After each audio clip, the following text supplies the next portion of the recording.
The following program is presented by Pro Sound and Video.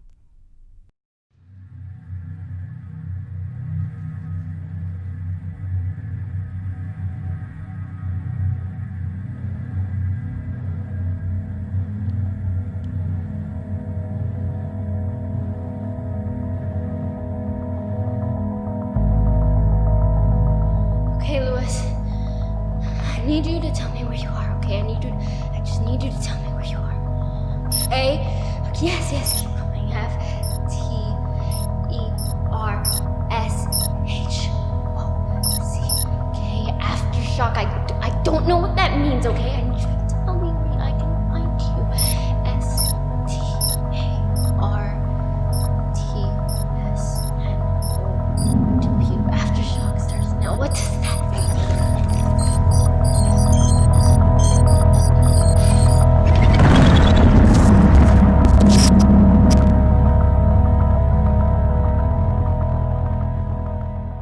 Today on Broward Teen News, we're at Cypress Bay High School to learn about the home of the Lightning. Stay tuned to learn about how a local citizen is doing his part in helping his community. How COVID has impacted the mental health of students. A student whose business has helped save lives. And much more.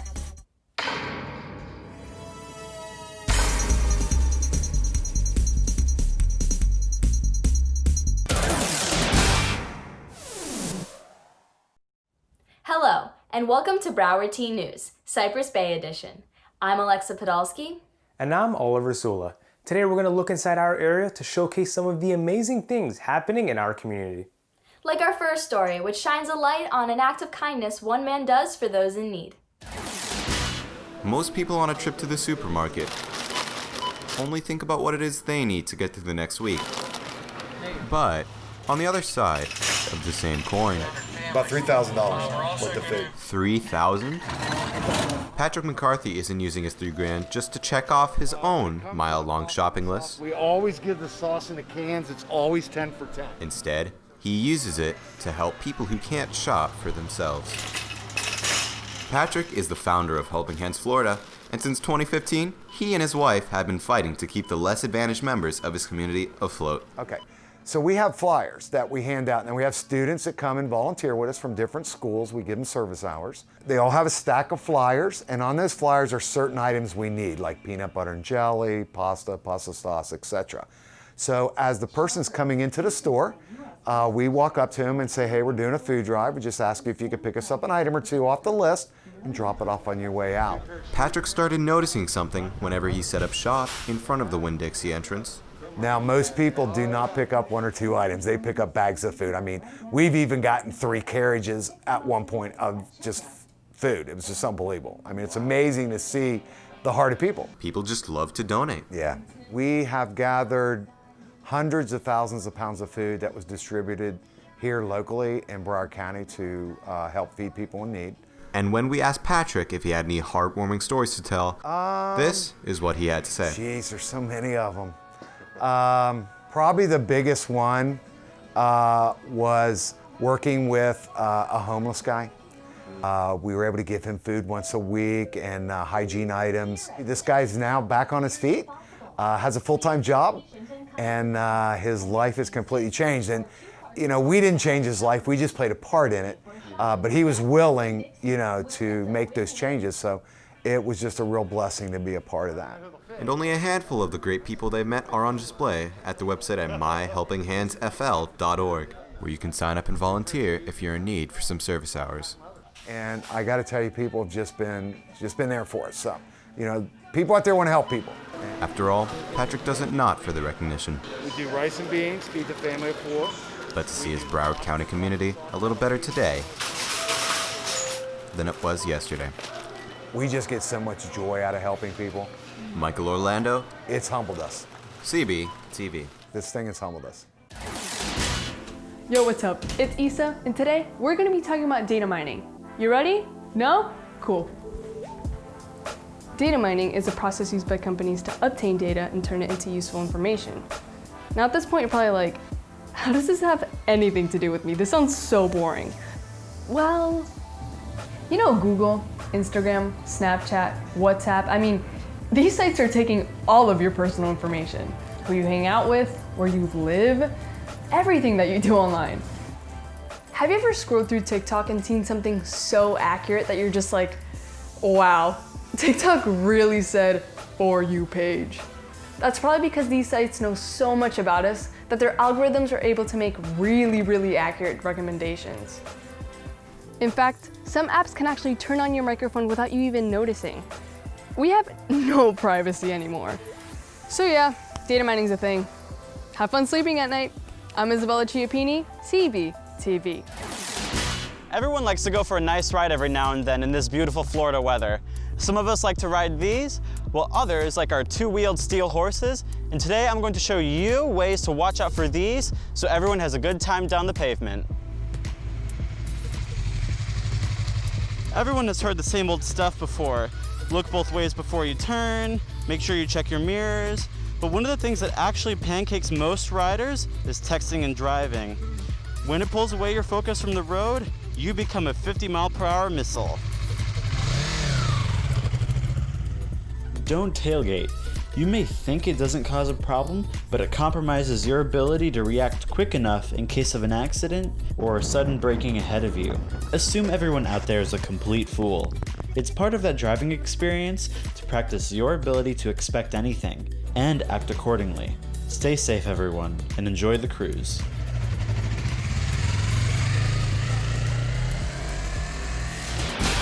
I just turned 18. You know what that means.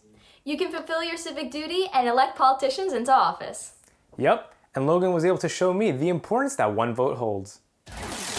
Although the coronavirus has brought the country to an almost screeching halt, life still goes on. And since we're now in an election year, it's important that those that are eligible register to vote. I specifically remember just doing it in my government class when I was in school last year. I remember just I believe it was my econ teacher, Mr. Shapiro. He said like you could just sign up online, and it was just that simple. So I went, I searched up, registered to vote. I just did it all within the span of like one class period, while he was still giving like a lecture in class. So I was able to do it that easy.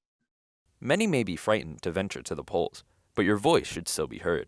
I believe some people are scared to vote, and they should exercise every caution and make sure that they wear a mask, they socially distance from anybody who is in line or in the polling booth, possibly even wear gloves just to make sure that they're not infected.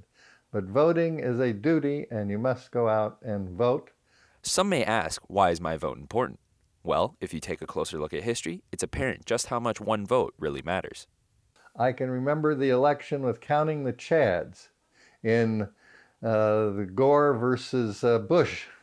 And we were right down to the last 60 or 70 votes. You could actually see your vote count. I can tell you one other time when your vote counts. In 1972, I had just gotten out of the Army and was living in Richmond, Virginia. It was the first vote for Nixon versus McGovern. My wife and I voted.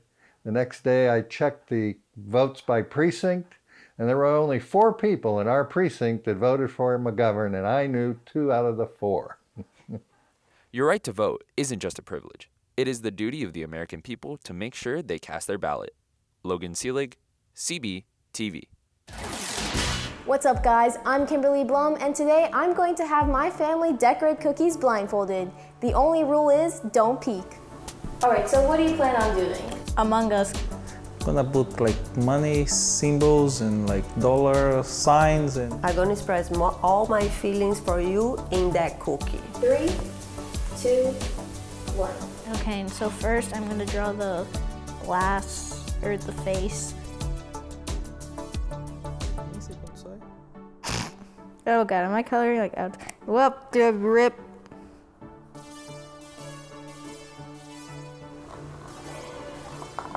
beautiful.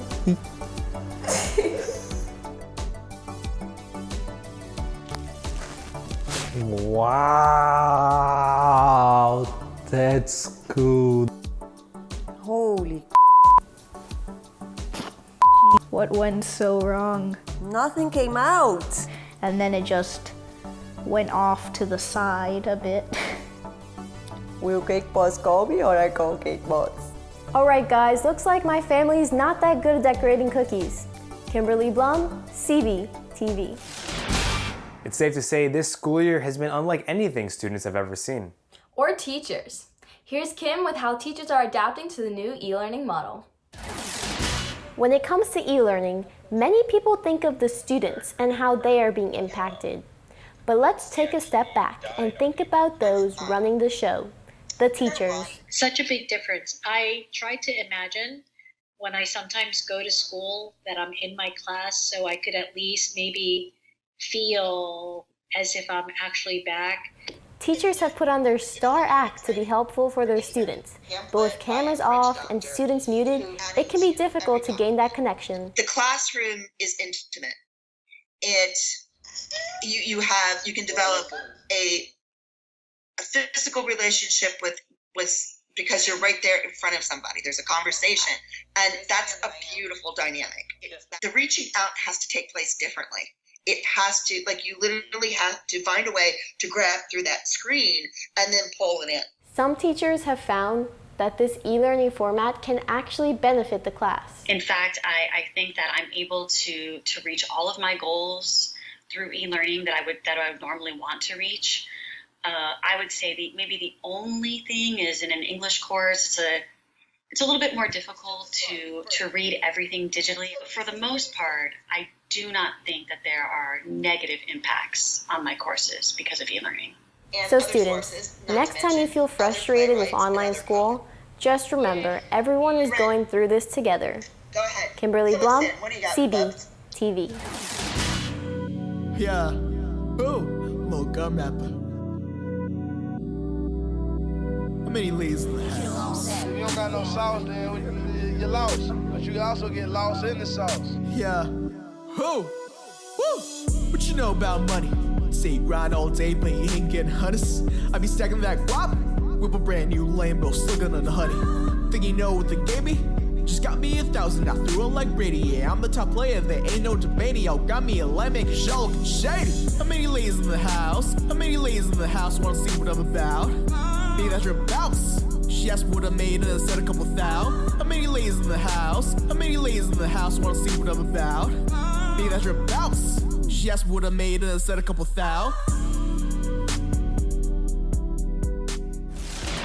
It was only 66 million years ago when the last mass extinction on Earth took place. But many wonder, how much longer is it before the doomsday clock finishes its next countdown?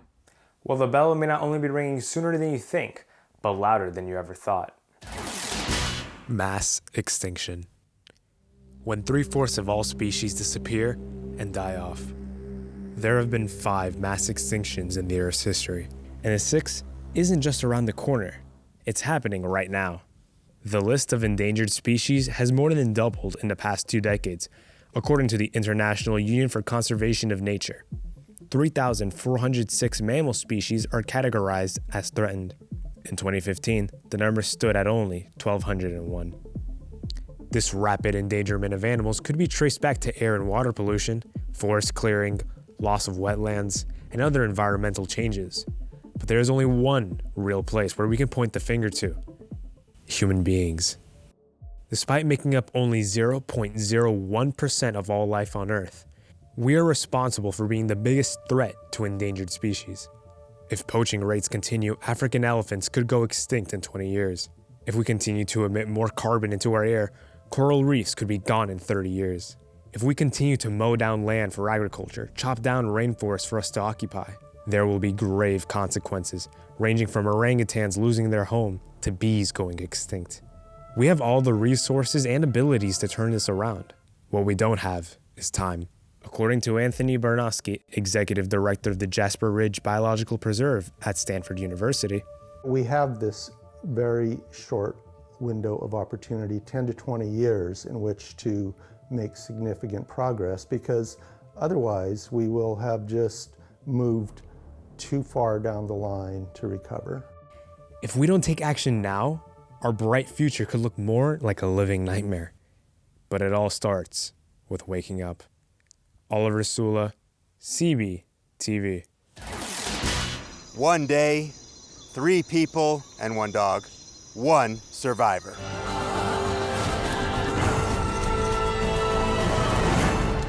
Yeah, it's really hard, obviously, surviving on the island, away from all civilization. But I talked with Sammy, and we have a plan. We're gonna vote out Morgan tonight, so it should be really easy. So yeah, easy vote. Mentally, I'm doing amazing. Overall, I'm doing pretty well. I'm making a lot of new friends. I'm having really fun time. This is my game. Quoi? Je ne comprends pas. Je suis supposée être en vacances. Okay, survivors, once the votes are read, the person voted out must leave the tribal council area immediately. And now for the first vote. Morgan. Alex. Alex. Last vote. Alex. Alex, you need to leave the tribal council area immediately. Alex, the tribe has spoken. You can all go COVID-19 has affected everybody in one way or another. But many people may not know just how much it can affect your mental health. It's the elephant in the room. As much as we all would like to ignore it, the impact of COVID-19 on student mental health is irrefutable. A study done by the CERU shows that the rates of anxiety and depression within US students have more than doubled compared to last year. Many students at the Bay have felt the effects of the virus hit close to home. It's definitely got me down a bit. I've got my license to drive. I've got friends I could be hanging out with, places I could be going to, and they're all closed. It just leads to a lot more free time that I don't have a way to spend. Social distancing measures and the uncertainty over when we'll all go back to normal are frustrating to everybody. And as a result, Broward County Public Schools have installed an online learning platform for all students. At least for me, I like face-to-face learning. Online, you don't really process the information. You're not as intrigued, I guess you could say. You can't get feedback as easily, and you definitely can't, ask your classmates for help if you need something. You're just a lot more confused online. I think that as necessary as online school is, it's really chaotic in the fact that the teachers aren't properly trained, and that's not their fault. The whole system isn't ideal. While online learning can certainly be beneficial, many are finding it hard to replace the actual school experience. Luca Vieira, CB-TV.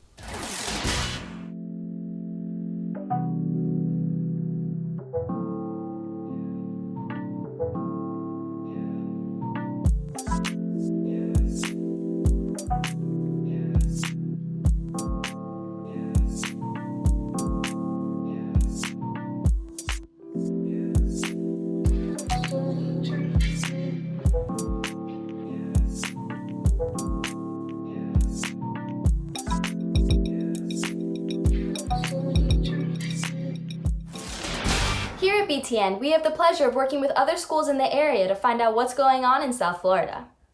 Here's a story from Seminole Ridge High School to gain a new perspective on how their teachers are handling the new e-learning model. This kid, he likes boats. With the arrival of COVID-19, many things have come to a halt. One thing that didn't stop, however, were schools. With schools in between the third and fourth quarters of the school year, many school districts, including Palm Beach County, decided to finish the school year through virtual learning. This is currently being done through programs such as Google Classroom and Google Meets. This also leaves many teachers figuring out how to work Google Classroom. As teachers are figuring out this virtual learning world, their confidence is growing. I've done things in Google Classroom this year I never thought I would know how to do. But now that students and teachers are going back, that doesn't mean that they will all choose to go. But most of mine are still virtual, so I don't know, I have mixed feelings about it. The uncertain feelings of going back is not the only common concern of the teachers. I don't think that the school district was prepared personally, and I think that going back in person should have waited a little bit longer. Don't know once we put everybody into the classroom what it's going to be like. In addition to students returning to school, most teachers, including Mrs. Morrison, are going back, while other teachers, such as Mrs. Anderson, will be staying at home to protect the health of her and her diabetic son. For WSRH Extra, I'm Wyatt Anderson. Along with COVID-19 has come the use of masks by people everywhere. Although masks are being used as a way to protect ourselves, improper disposal of the masks are causing them to have the opposite effect on the environment around us. We definitely are seeing an increase in our numbers in masks that are being picked up off the beaches. So if you think about it, any sort of item that's becoming more common than usual, if it is maybe disposed of improperly or lost on the ground, there's a really good chance it's going to make its way into the ocean. The issue of mask pollution, however, is bigger than just harming the natural beauty of the ocean. If these masks end up in the environment, there are more extreme consequences that will be faced.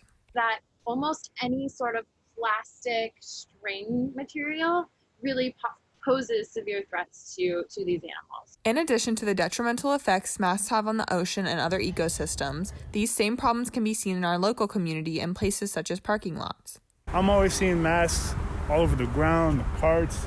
I'll be seeing gloves too everywhere. It's really, really bad. Although these issues have arisen from mask usage, fortunately, there are some alternatives that will continue to keep us safe and healthy while also doing the same for the environment and its inhabitants. Always go for those reusable, sustainable alternatives. So if you wanted to get like a cotton mask or something like that, where you can just reuse it time and time again, that will really help decrease waste overall. Even though this issue may seem fast-growing and out of your control, making sure you are doing your part by disposing of your mask properly is quite simple. Honestly, all you need to do is just throw it in the trash. That's it. Cut the strings if you need to. While it's important to take the proper precautions for yourself during these times, it's also important that you keep in mind the environment as well.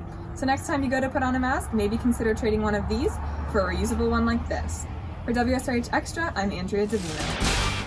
Thanks, Seminole Ridge. Speaking of masks, a local Cypress-based student started their own business to give back to those on the front lines. And Isabella caught up with her to see how she's handling her organization. As frontline workers risk their lives to protect us from COVID-19, 17-year-old Raisa Ali isn't just sitting around. After hearing that these people lack basic protective gear, she founded the One World Project, hoping to help those who help us. So I started this organization in March. So it was in my spring break, and I started it because I really didn't see anyone else stepping up and making masks. I think that everyone just kind of thought like, oh, there's a shortage of masks and then that's it. But I mean, we could always make masks. So that was really what it was at the beginning, just giving masks to the people that were putting their lives on the line to protect us, just to give them masks to protect them. Teresa, this is so much more than just making masks. She shares that this project has not only changed her, but has allowed her to change others' lives, one mask at a time. I would get handwritten letters from the receptionist at the hospital, and they'd be like, you have no idea. We're getting people in our hospital now that used to be scared to come because now they have your mask and they're wearing it to come in. And so it was just getting the feedback from like the hospitals and the people and just the support that was enough. After reflecting upon her success, she encourages others to work toward their goals, since they too can make a difference. What I would tell someone that had an idea and wanted to do something is to act on it. Don't wait, because someone will come and someone will do it, because now people are making masks, right? But if you have an idea, act on it and don't settle, because if you think you have a limit, just go right beyond that limit, because you can achieve it. If I can do it, anyone can do it. She hopes to expand her nonprofit and continue giving back in any way she can. Isabella Chiappini, CB-TV. Ah, what a beautiful day in the world. Sun is out, birds are chirping, and look at you, ready to take on the big day.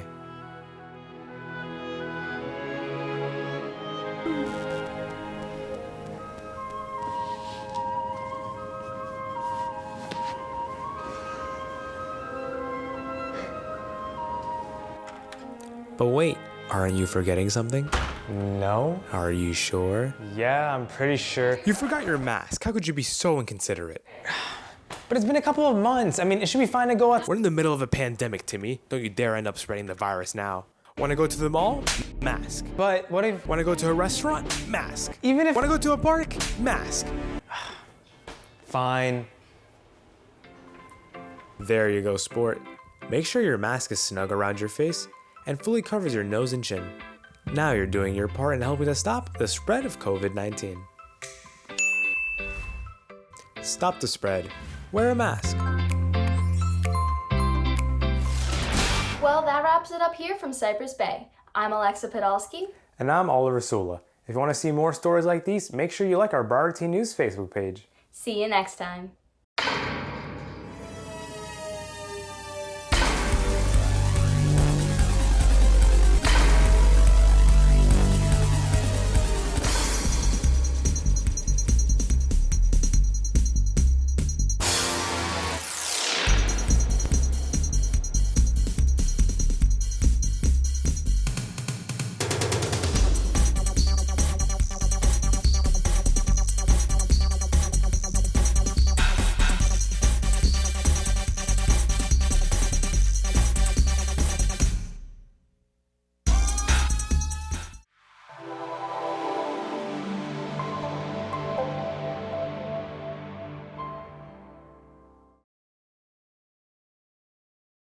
Broward Teen News was brought to you by ProSound and Video.